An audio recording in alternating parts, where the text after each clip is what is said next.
నమస్తే అండి. మీరు మీ లవర్తో ఓయో రూమ్కి వెళ్ళారా? ఒకవేళ సడన్గా పోలీసు వారు వచ్చి మీ పేరెంట్స్కి కాల్ చేయండి అంటే మీరు కాల్ చేయాలా, లేదంటే మీకు ఏదైనా లీగల్ రైట్స్ ఉన్నాయా? ఈ వీడియోలో తెలుసుకుందామండి. మీరిద్దరూ 18 సంవత్సరాలు దాటి ఉంటే మీరు మేజర్లు అవుతారండి.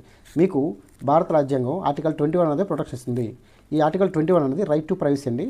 అంటే మీ ఇద్దరు మేజర్లు అయిన తర్వాత మీ పర్సనల్ జీవితం మీకు ఇష్టం వచ్చినట్లు బతకొచ్చండి. ఎవరికి ఆపే అధికారం లేదు. ఆ పోలీస్ అయినా ఎవరికైనా సరే మీ పర్సనల్ లైఫ్ మీ ఇష్టం వచ్చినట్లు మీరు స్వేచ్ఛగా బతికే హక్కును కల్పిస్తుందండి. ఈ పోలీసు వారు వచ్చి మీ పేరెంట్స్కి కాల్ చేయండి అంటే జస్ట్ మిమ్మల్ని రిక్వెస్ట్ మాత్రమే చేయగలరండి. అది ఆర్డర్ కాదు. చెయ్యాలా చేయకూడదు అనేది మీ ఇష్టం అండి. అది కానీ మీ ఇద్దరు మేజర్లే అని చూపించి ఒక ఐడి ప్రూఫ్ మాత్రం పోలీసు వారికి చూపించాలండి.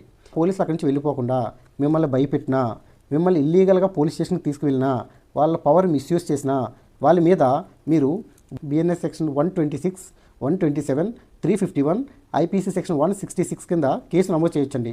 వాళ్ళకి కనీసం 2 సంవత్సరాల వరకు జైలు శిక్ష పడే అవకాశం ఉంది. కాబట్టి మీరు ఖచ్చితంగా ఐడి ప్రూఫ్ తీసుకొని బయటికి వెళ్ళండి. Thank you.